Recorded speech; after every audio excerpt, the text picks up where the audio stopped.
Today, I want to talk to you about a topic that's on everybody's minds: inflation. It's kind of true ever since stimulus came, economic stimulus payments, and all the stuff that's had to happen economically over the last year or so. People have been kind of waiting for, okay, inflation, all this money in the economy, it's gonna do something. It's gonna inflate prices, and I'm not sure. I've been kind of watching for inflation. I know there's prices going crazy on everything from lumber to new cars and supply chain disruption things. But I don't know if you've noticed inflation. For me, I've been kind of watching for it, but I think I might have seen it the other day. Not 100%, but I thought I saw it. I was at lunch with some friends at a local restaurant, and when the check came, I looked at the check and I saw that they were charging $3.50 for a soda. Isn't that a lot? I mean, it feels like a lot to me. I don't know. I don't drink a lot of soda, so for me, it just seemed like a lot, especially when you think about what soda is. I mean, it's a little bit of corn syrup and caramel color and water and carbonation. That's it. And $3.50. That's a lot. I looked at that and I thought, man, you should have splurged for a cocktail next time. I mean, get your money's worth or something. Now, maybe it's inflation. I don't know. I am not an economist, obviously. I know just enough about economics to get into arguments with people and then realize I'm in over my head. And I also know just enough about economics to know that as Christians, regardless of what is happening in world economies, we are called to be a part of a separate and a subversive economic system, totally irrespective of whatever's going on in world economies.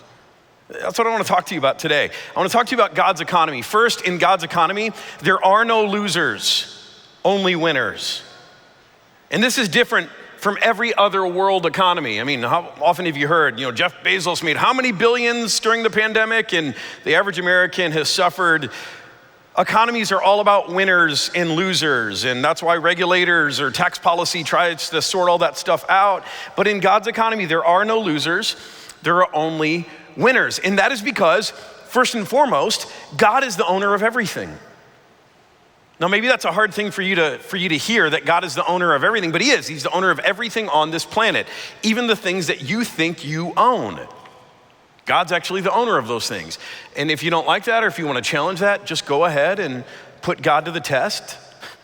He might decide to flex on you, take it all away. He can in an instant, and you know that, because it's all his to begin with.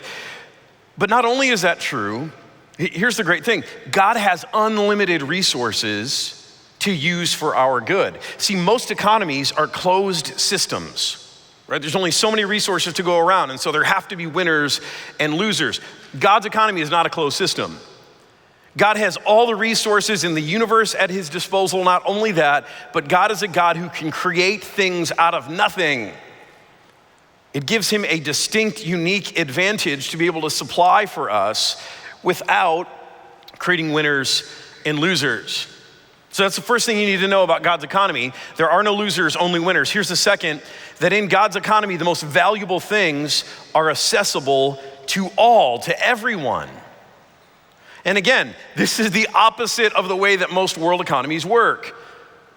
The reason something is valuable in economic terms is usually because it's rare, right? By definition, something that's valuable is not accessible to all. It's got a price on it that not everyone can attain to. But in God's economy, there are no supply chain disruptions. There is no supply and demand. There is no inflation. The best things, the richest things, the most valuable things in God's economy are accessible to everyone without exception. And it's these two principles together, when we start to embrace them as truth, regardless of what's going on in world economies, these things start to change us. They transform our thinking, our living, every part of our interaction in the world. Today, we're gonna look at a letter from the kind of the last part of the Bible, a letter written by John. It's kind of a later letter to a community of Christians. 1 John chapter 3 is where we're going, starting at verse 11. John says, "For this is the message you heard from the very beginning. We should love one another." See, John says right here what the driving force behind everything that God does, he says what it is. The driving force even behind God's economy, it's love. Now, I'm at odds. Our church is a little bit at odds with some theologians who say that the driving force behind everything that God does is actually a desire to manifest his glory.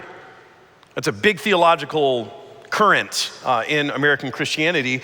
And I think that's probably true. That's in there somewhere. I don't think it's the driver, though. They'll also say that the purpose of humanity is to give God glory. And I think, okay, that's important.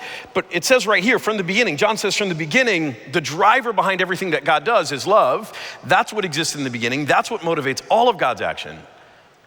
And so as a result, for us who want to come under the love of God to be like God, love is our motivator. Love is our driver for everything. He goes on and he says, so do not be like Cain, who belonged to the evil one and murdered his brother. So this is an allusion to a story early in Genesis. Cain, the first son of Adam and Eve, got jealous of his brother Abel and murdered him. I'll come back to that in a little bit. So don't be like Cain, the original bad guy of the Bible. Don't be like him who murdered his brother. Why did he murder him? Because his own actions were evil and his brothers were righteous. So do not be surprised, my brothers and sisters, if the world hates you, right? If Cain hated his brother, don't be surprised if the world hates you. We know that we have passed from death to life because we love each other. And anyone who does not love remains in death. Anyone who hates a brother or sister is a murderer. And you know that no murderer has eternal life residing in him. Now, John says some hard things here, doesn't he?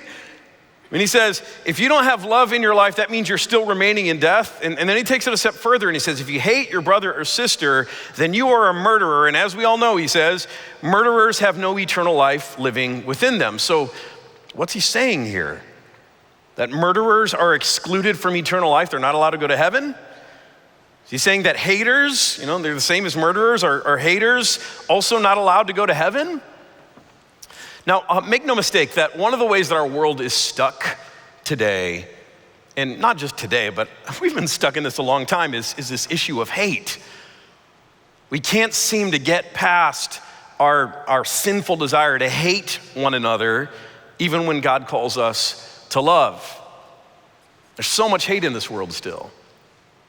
And yet, if you're on the receiving end of that hate, maybe John's words sound welcome to you, like God's gonna execute justice on all of those haters out there, and you think, okay, it's about time, but what about those moments in your life when you're the hater? See, I want you to rest assured that John is not calling hate or murder the unforgivable sin. It's not what he's saying. But here's what he's saying. He's saying that if you have Christ in you, if you have the life and the love, the Spirit of Christ living in you, as we heard from VBS a minute ago, if you have those things living in you, then it is impossible for you to hate anyone. See, the moment hate starts to rise up in your being, and it will at different times because we're still sinful and broken, we're sinners and saints at the same time, the moment that starts to happen, if the love and the life of Jesus live inside of you, it will drive out the hatred. It will dissolve the hatred. What John is not saying, he's not saying that hate has the power to drive out the love of Jesus. He's saying the opposite, that the love and the life of Jesus dwelling inside of us will consistently drive out hate when it manifests in our lives. And so, the takeaway here for all of us is if you see within yourself a lot of murderous anger, a lot of hate that rises up inside of you, the answer for you is you need more Jesus. That's a sign that you need more Jesus. You need more of his love, more of his life living inside of you. And I'll tell you, of all of the things that you can ask God for, asking for more of Jesus, that is a request God is always glad to grant. He will never despise that kind of request. He's delighted to give this to you. So John talks about this, don't be like Cain, talks about hate, and then he says this. This is how we know what love is. Jesus Christ laid down his life for us, and we ought to lay down our lives for our brothers and sisters. Maybe you've heard of John 3:16 before, for God so loved the world. This is 1 John 3:16, the other John 3:16 of the Bible defines it pretty clearly. He says, if anyone has material possessions and sees a brother or sister in need, but has no pity on them, how can the love of God be in that person? So before it was, if you look at your brother or sister and you hate them, the love of God can't dwell in you. He takes it a step further now and he says, you see a brother or sister in need of material possessions. You have what they need and yet you have no compassion. That's a sign. The love of God, how can the love of God be in you if you neglect that brother or sister in need? How can that be true? And he goes on. He says, dear children, let us not love with words or speech, but with actions and in truth. Now again, John's laying down some important teaching for us here. He's saying, hey, while hate may be a fuzzy concept for us, and I know in our world today we kind of debate what defines acts of hate, and there's a legal definition behind hate crimes and that kind of stuff. John clearly defines for us what love is. And here's what he says. He said, here's what love is. That Jesus laid down his life for us. And I just want you to take that in today. That Jesus, he laid down his life for you. Think about this. Jesus, someone who was like no one else in all of human history. There's never been another like Jesus. His life was so rare, one of a kind, valuable beyond belief. Jesus was willing to lay down his one and only life, his perfect life, his exemplary life. He laid it down for you. Just let that in.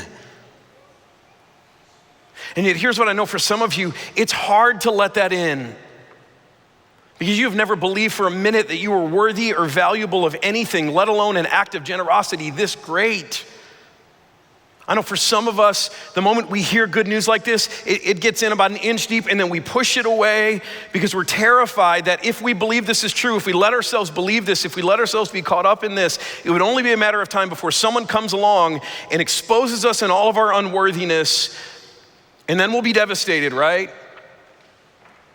And yet here's what I want you to know today, that Jesus, when he looks at you, he sees the full picture of who you are. He knows your entire life story.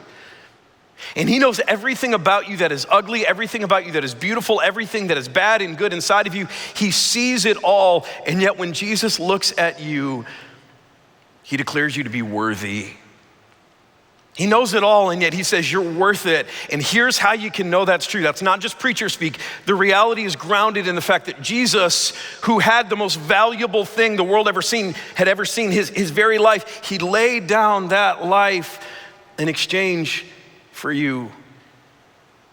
Out of love, because you're worth it. And I just want you to let that in today. Because when you let that in, it'll change you. It'll change everything about you. See, that's what John has been saying. It sounds like harsh words. It sounds like demanding words. He's just talking about the power of the love of God. When you let in what Jesus has done, when you let his love into you, it will change everything about you. It'll change the way you live in the world. It'll change the way you respond to the ups and downs of the world economy. It will change the way you respond when you see a brother or sister in need. Because when you know the love of Jesus, not just here, but in here, here's what you'll come to understand. First and foremost, my God will supply all my needs. Say this with me. My God will supply all my needs. It's true. I mean, if God did not withhold Jesus, then is there anything else he's gonna withhold from you? See, my God will supply all my needs. This is the thing that Cain, the original bad guy of the Bible, did not understand. See, he looked at his brother Abel, and Abel was seeking God, and God was blessing Abel, and Cain thought it was a competition. He imagined that there were winners and losers, and that Abel was winning. That meant that he was losing. He did not understand that God is a God who's willing to supply everything that we need. He shows no favoritism. He's a God not of scarcity, but a God of abundance. And so he got jealous, and he tried to take what was his brother's. See, we now know, I hope we know, that God will supply all that we need. Everything. Because he's not a God of scarcity, he's a God of abundance. And he loves to supply what we need. Now, if this is, maybe you're doubting this, I just want to show you what Jesus promises. Jesus himself, what he said, the same one who laid down his life for you, here's what he said before that. He said, therefore I tell you, do not worry about your life, what you will eat or drink, or about your body, what you will wear, right? All of the needs you have in life, don't worry about those things. Is not life more than food and the body more than clothes? Just look at the birds of the air. They don't sow or reap or store away in barns, and yet your heavenly Father feeds them. Are you not much more valuable than they? Again, Jesus declaring your value today. So do not worry, Jesus says, saying, what shall we eat, or what shall we drink, or what shall we wear? For the pagans, they run after these things and they don't know of a loving God who's providing for them.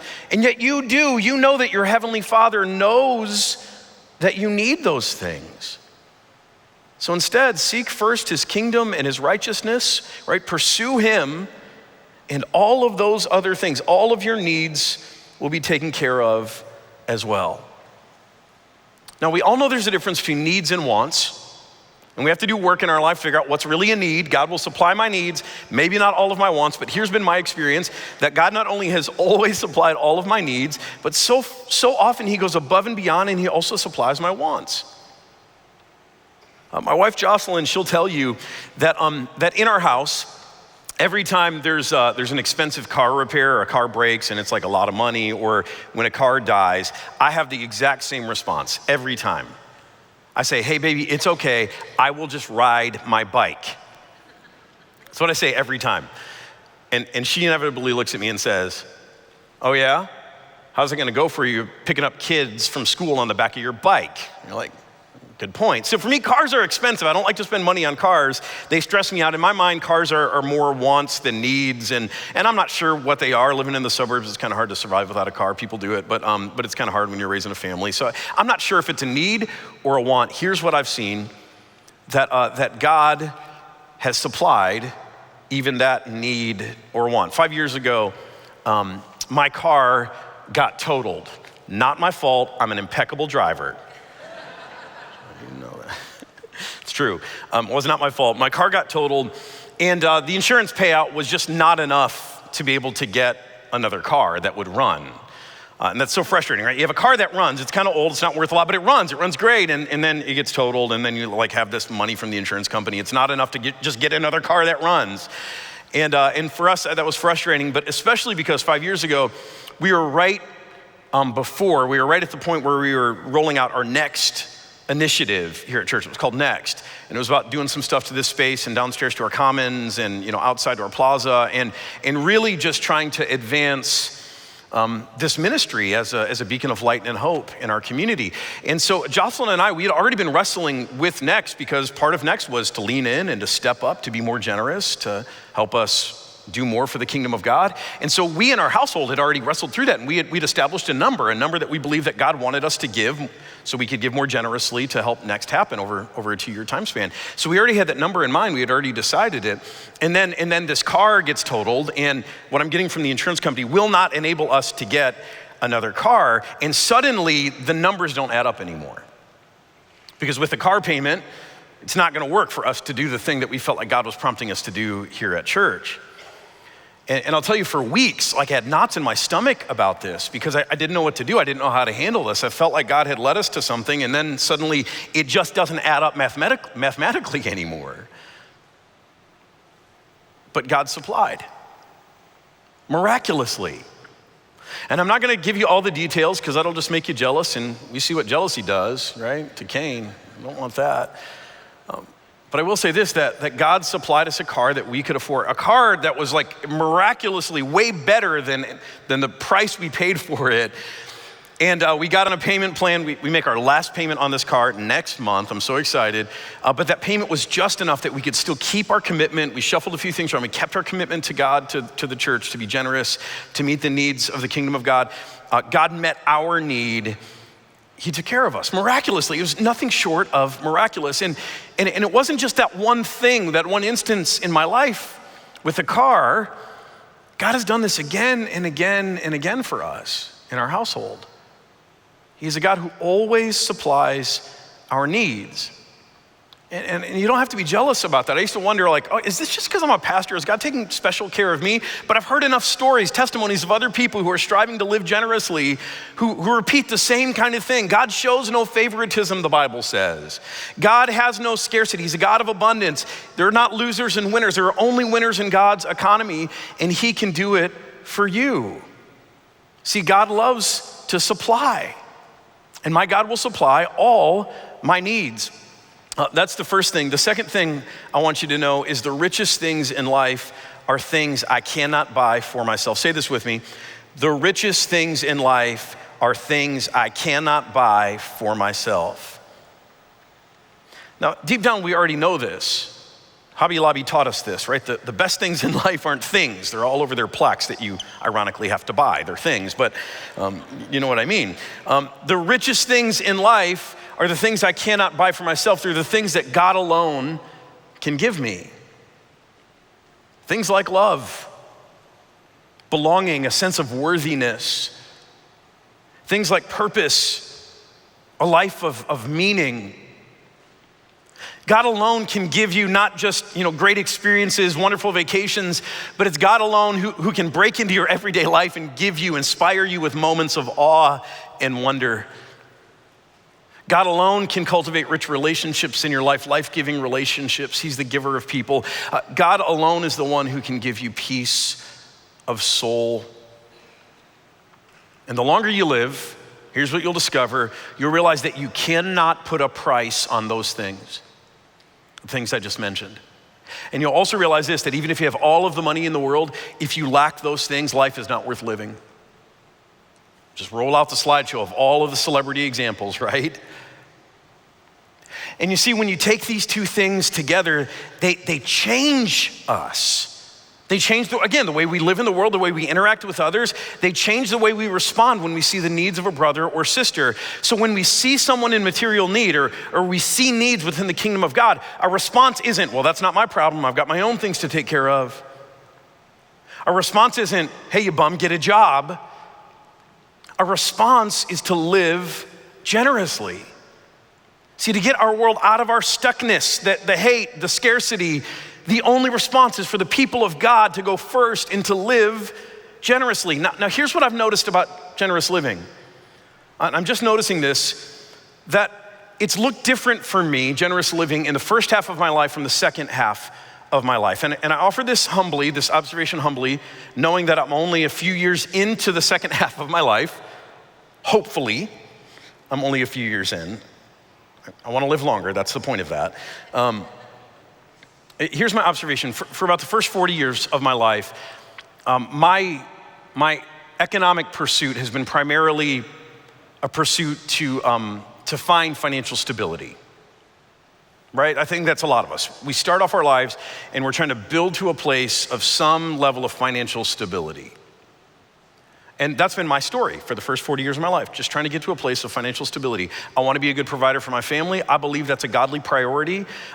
Financial stability is still something I want in my life. But for the first 40 years of my life, that was all I was really pursuing financially. I just wanted to get to a place of stability. And so for me, when I learned generosity for the first half of my life, generosity was primarily something I did out of obedience, out of blind faith, because I believed that if I was generous to the needs of God, to the things that God put in front of me, to brothers and sisters, to the kingdom of God, that if I was generous, if I just did what God asked me to do, I believed that God would help me get to a place of financial stability. And guess what? He did. It works. It's really, really powerful. Now here's what I've noticed though over the last few years as I've kind of moved into my second half of life. There's been a switch inside of me. I still want to be generous, more than ever. But the reason is different. I'm now driven by the reality that the richest things in life are things that only God can supply. I realize that now. And so I realize that the things that I want most in my life are things that are not monetary in value. They are things that I would gladly take a reduction of income in order to have all the things that we talked about earlier, like love and belonging and worthiness and relationships, right? All of that stuff. And I think this is why in the church we so often see people, once they get to their 40s, start to increase their level of generosity. It's not just because 40-year-olds make a little more money, although they may, but I'll also tell you, as I'm learning in my second half of life, that diapers are cheap compared to college tuition or car insurance for your teenage drivers, right? I mean, so yeah, there may be a little bit more income, but there's also greater life expenses. But I think what happens to people in the second half of life is you get a revelation in perspective about what the best things in life actually are and how you get those things. They don't come through monetary value, they come from God alone. And so today, I just want to break this down. I want to talk about generous living because I'm a fan of it. I believe it is life-changing, it is world-changing, but I'm kind of going to break this down into two audiences. First, generous living if you're under 40 or in the first half of your life. If you're still pursuing financial stability, if that's your main goal, and whatever age that is, here's what I want to say to you. Be generous because it's financially advantageous to do so. See, for nothing else, I want to encourage you to live generously, not just because it's the right thing to do, not just because it's, the path of obedience, because God tells you to, you heard it. But I want to encourage you to live generously because it's financially advantageous for you to do so. Now, I know for some of you, this makes you uncomfortable, and there are lots of people who have misconstrued this or overblown this principle to say more than what I just said. But here's what I want you to see. This is biblical. Look at what Paul says. 2 Corinthians, he says, now he who supplies seed to the sower and bread for food. So he's talking about God. God is the supplier, right? The God who supplies everything that we need. The God who supplies seed to the farmer who's out sowing seeds. God who supplies bread for those of us who need food. He will also supply and increase your store of seed, and he will enlarge the harvest of your righteousness. He's speaking metaphorically here, but God will supply and increase so that you will be enriched in every way so you can be generous on every occasion. And through us, your generosity, because what Paul's doing here is he's basically asking the people of God to make an offering to support those who are in need. And so he's asking the Corinthian believers who have a lot more money than the believers back in Jerusalem. He's saying, hey, I'm taking up a collection. We're going to carry it back to take care of the needs of others. And so I want you to be generous. And so he says, if you do this, if you're generous, you will be enriched in every way so that you can keep on being generous on every occasion. And through your generosity, we're going to carry this offering back, and your generosity will result in thanksgiving to God by lots of people back in Jerusalem. Now, what Paul is not saying, what I am not saying, is that if you're generous, God will make you rich. It's not what I'm saying. There's a difference between God supplying all you need, giving you financial stability, and making you rich. I am not rich. I don't live in a mansion. I don't even live in a McMansion, right? I'm not flying around on a private jet. I mean, there are people, TV preachers who do that stuff. That's not what I'm talking about here today. But here's what I'll say. This is what Paul is saying. God has an interest in keeping generous people supplied. He has an interest in keeping those who are generous in good supply so that they can keep on being generous. Generosity, it will not make you rich, but it does in fact pay back. So for those of you who are still building in your life to a place of financial stability, if that's your big driver in life right now, then here's what I want to say. Work hard. Have a financial plan, make a budget, learn to live within your means, start saving money. All of that stuff's important. But if you are missing generosity as a part of your financial plan to get to financial stability, you are missing the X factor. You're missing something so important. So if you're under 40, if you're kind of moving towards financial stability, be generous because it is financially advantageous for you to do so. Now I want to talk to those who are living kind of in the second half of life, maybe over 40, already feeling like, okay, I've got, everything's uncertain. The world is uncertain. We've learned this in the last year, but I've got a layer of financial, or a level of financial stability rather. Here's what I want to say to you. Be generous because sharing with others is the key to your joy. See, that's what you're learning if you're in the second half of life, isn't it? You're learning that the best things in life aren't things. You're learning that probably, financially, you've got enough to supply the things that you really need. You're really understanding the difference between needs and wants. So you now can live modestly. You can live below your means. And that means that when you see someone in need, you can share with them because you have enough. You have a surplus because you've done the work. You've sorted all this out. But you also can do it because you know that sharing with them is not only the right thing to do, but it is the key to your joy. Paul is the one who tells us these otherwise not recorded words of Jesus, that Jesus is a person who originated the quote that says, "It is more blessed to give than to receive." Those words are Jesus's words himself. Paul tells us so. It is more blessed to give than to receive. See, giving is just as much about us as it is that brother or sister in need or the needs of the kingdom of God. It's just as much about us. There is a reciprocity in giving that makes everybody richer. If you're in the second half of your life, that's what you need to know, that you should continue to live generously, not only because you have the resources to do that, but because it's the key to your life of joy. Here's a non-monetary example of how this works, because generosity is financial and yet it's bigger than that. I got to go home to Michigan a couple of weeks ago, and I got to see family that I have not seen in 2 years because of the pandemic. I know a lot of you have also experienced this. And so it was so good to see family. One of the people that I was most excited about seeing while I was in Michigan, someone I got to see, is my 88-year-old grandmother. This is my Grandma Jane. Now, my Grandma Jane, she's my only still living grandparent, so that makes it special. And I got kind of nervous during the pandemic. I didn't know what was gonna happen. Would I ever see her again? And I was so glad that I got to be able to see her again. Not just because she's my only living grandparent left, but because we had a special relationship. Of all of my grandparents, I was closest with my Grandma Jane. She lived right next door to us as I grew up. And my Grandma Jane, she was kind of like another parent, but even better, because she was a grandparent, right?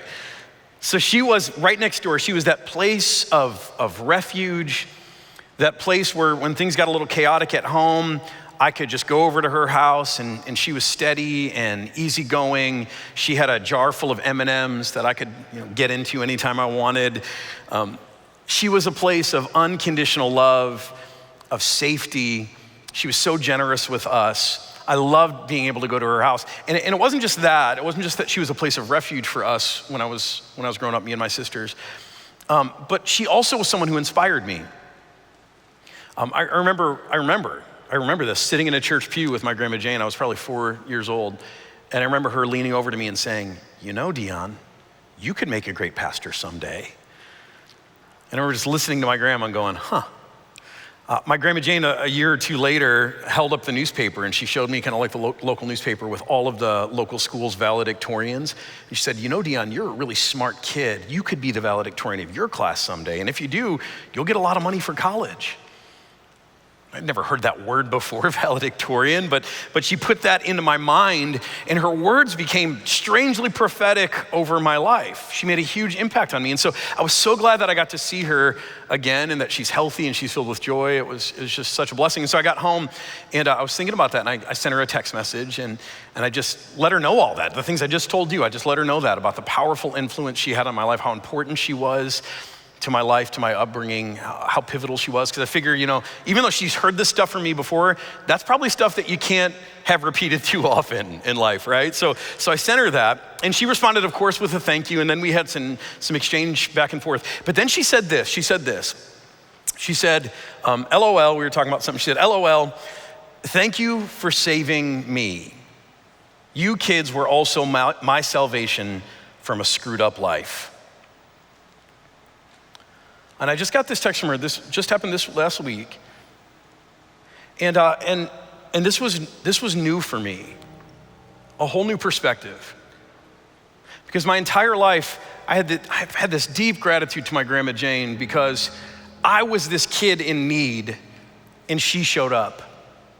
She showed up with love and steadiness and place of refuge. She showed up with encouragement and hope and vision. In my mind, I had always seen her primarily as the giver and me as the receiver. And the reason I love this text from her so much, beside the fact that my grandma, 80-year-old grandma, says LOL, I love that. She's young at heart. And the fact that I can text with her, I love it. What I loved about this text is she showed me this deeper truth about how God works, how things work out in God's economy. All this time, I thought she was the giver and I was the receiver, but it turns out she was also a person in need. And by giving to me, to my sisters, by being a great grandma to us, just a grandma, she's not a great grandma to us, she was just our grandma, but by being a tremendous grandma to us, here's what happened. As she gave, God supplied something, whatever it was in her life at the time. I don't know the whole backstory, but whatever it was, God supplied something for her too, something she needed too. Isn't this God's way? I mean, I hope you know that it is, and if not, let me tell you, this is the way of God. And when we, the people of God, when we discover this as truth, it is nothing short of revolutionary in our lives and in the way that we live in the world around us. So today, here's what I want to do. I want to close with these words, these other words from Paul. He actually gives them to preachers, a preacher like me, and he says, this is what I want you to tell the people. This is the important truth of God's economy. I want to leave you with these words. Paul says, command those who are rich in this present world not to be arrogant, nor to put their hope in wealth, which is so uncertain, but to put their hope in God, who richly provides us with everything, right? Not just our needs, he supplies our needs, yes, but everything we need for our enjoyment. He says, command them to do good. That's what I'm doing today. I'm commanding you to do good, to be rich in good deeds, to be generous and willing to share. Because if you do, you will lay up for yourselves treasure as a firm foundation for the coming age, and you will also take hold of life that is truly life. We pray, God in heaven, thank you for the life of Jesus. And Jesus, thank you for being so generous with yourself to us. On the cross in everyday sins. Thank you for being so generous with me. Thank you for being so generous with us, giving us first and foremost yourself, but then also promising that with you comes everything else that we need in life. Regardless of what's going on in the ups and downs of the economic world, inspire us to live generously too, whether that's because you're the key to our financial stability, not wealth, not our nest egg, but it's you. Or whether it's because we realize that giving generously is the key to our ongoing joy and purpose. Whatever the reason, Lord Jesus, may your heart become our heart. Show us how to be generous that we might take hold of life that is truly life. It's what we want. We look to you. Thank you, Jesus. Amen.